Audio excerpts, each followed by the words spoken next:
Human trafficking is a human rights violation. It is domestic violence on steroids. That's the extreme end of domestic violence. And we've gotten the attention of lawmakers to make change to prevent and protect everyone against human trafficking. So why is domestic violence laws, particularly the GPS bill that didn't get any traction last GA, is not getting the same kind of traction? Because sometimes it happens and begins at the home. And loved ones lose the opportunity to get protected by the state of Ohio. So there are many ways that we can take the thread and weave the tapestry of protection and prevention against any kind of violence for any Ohio citizen. And I believe you have tens of thousands of people behind you, because there are so many groups and organizations that advocate for the same thing, to end the violence. We must end the violence. We must make sure that every child born today will have a path in their community that says, we're going to protect you, we're going to prevent this from happening, and we're going to teach you how to treat one another. No one should die of domestic violence in this state. Nobody. And until we stand together in our advocacy groups and we join forces, we're not going to get any movement in a bill just as simple a solution as the GPS bill. Other states are so far ahead of us. I don't understand why.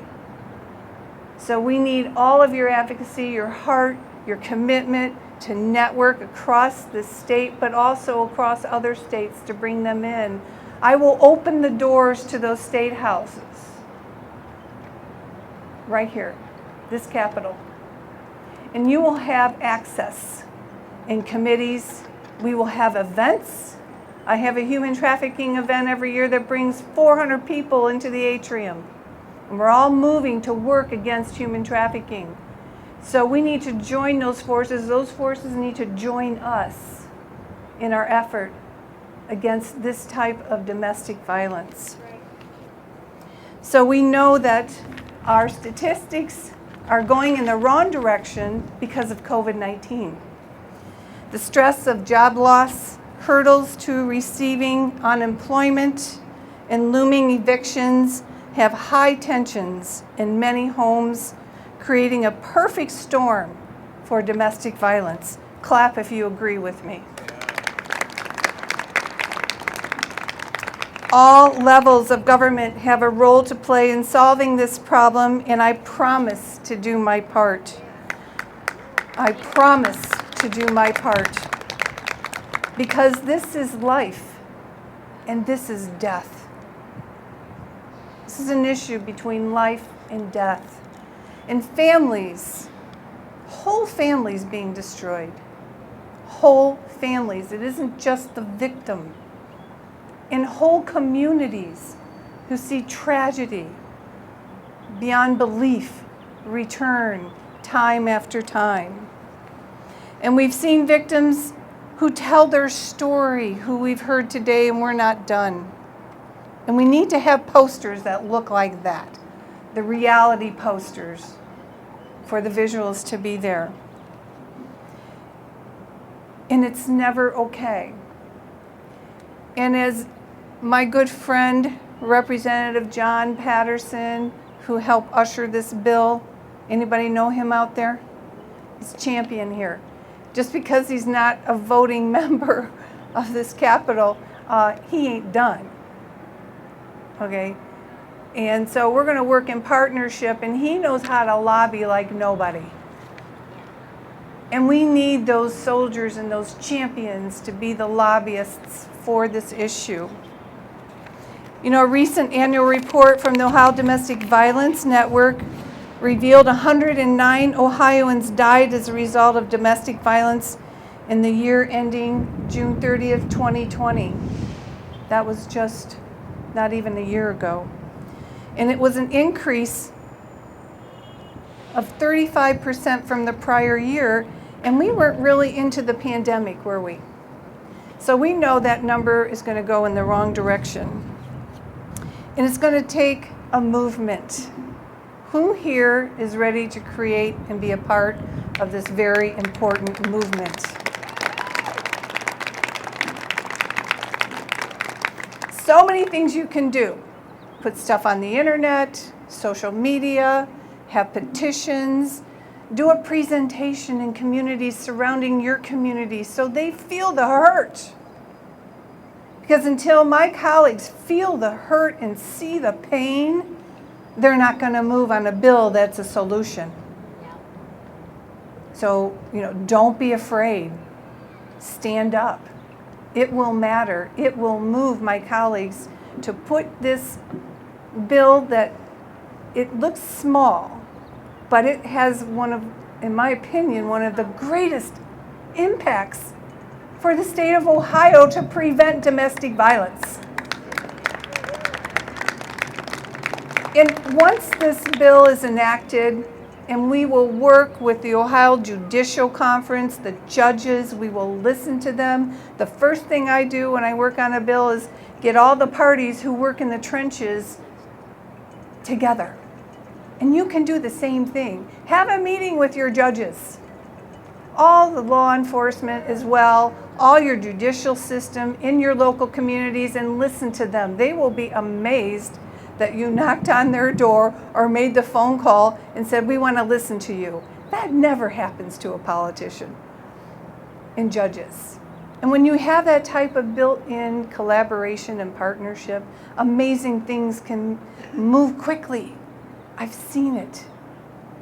I've seen it firsthand with human trafficking. That issue was nowhere. It took me 6 years to get it somewhere. And now I'm on my 16th year, and Ohio is really doing a pretty good job in stopping that. But it is domestic violence on steroids, and we shouldn't even have it. And if we had the right type of education and public education for our children to learn this respect, we won't have every generation getting the wrong message from the wrong people that it's okay to hurt somebody because you're mad. Right? Yes. So a lot of things fold into this. It will be comprehensive, and it will probably be the most rewarding effort that you have ever done in your life. I guarantee it. Well, currently Ohio invests only $1 million annually in the state funds, and we're doing the budget right now. Now, $1 million might sound like a lot of money, but guess what? We're going to vote for the largest Ohio budget in history. The number is $80 billion. It's the largest amount of money we have ever told where to go. And we're only putting in $1 million. Well, compared with $5 million in Indiana, $6.7 million in Kentucky, get this, nearly $16 million in Pennsylvania.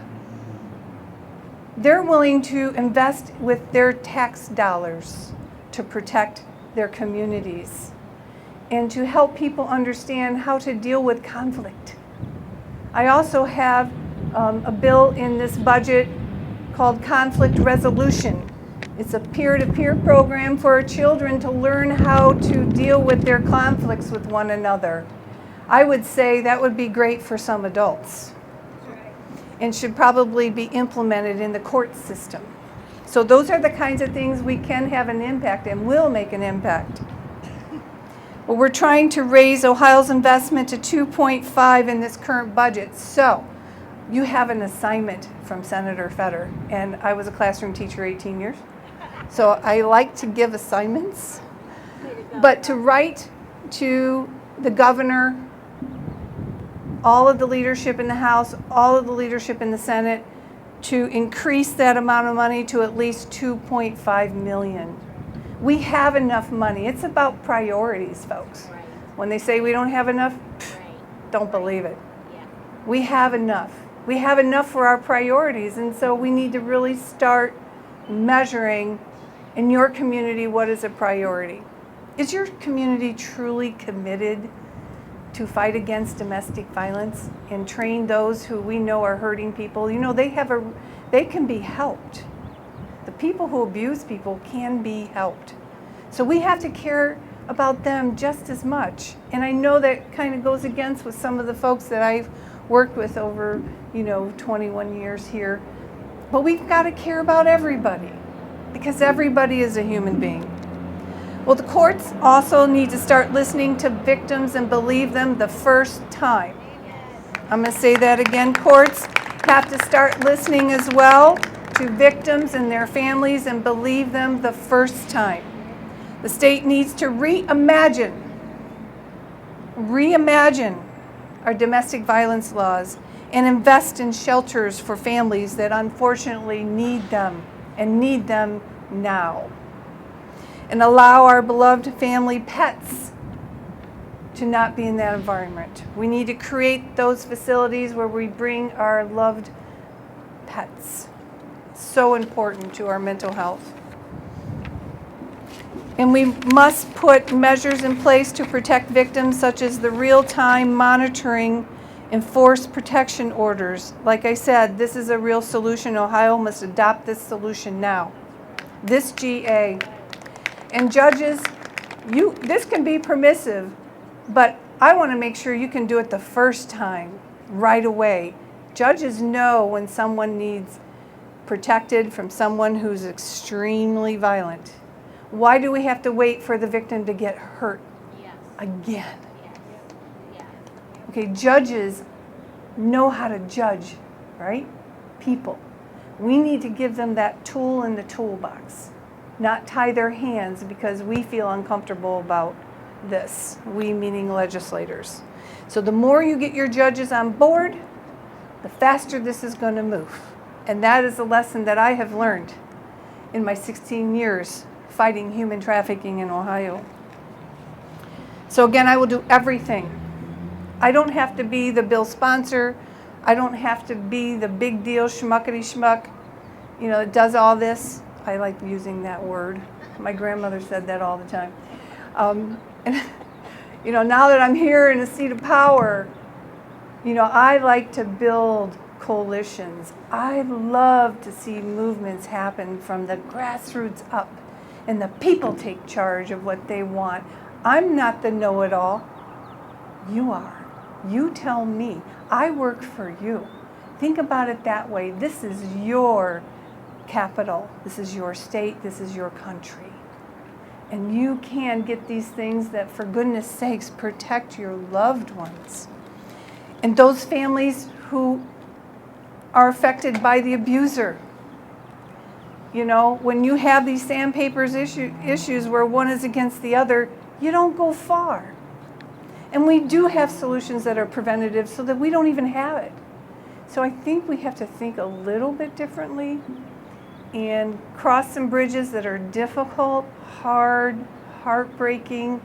But if we don't do this while you're here on this planet, and our children that are born today, they won't have a chance. We know what we can do to fix this, and it starts with this bill. And it may not be 120 or 1,000 pages long.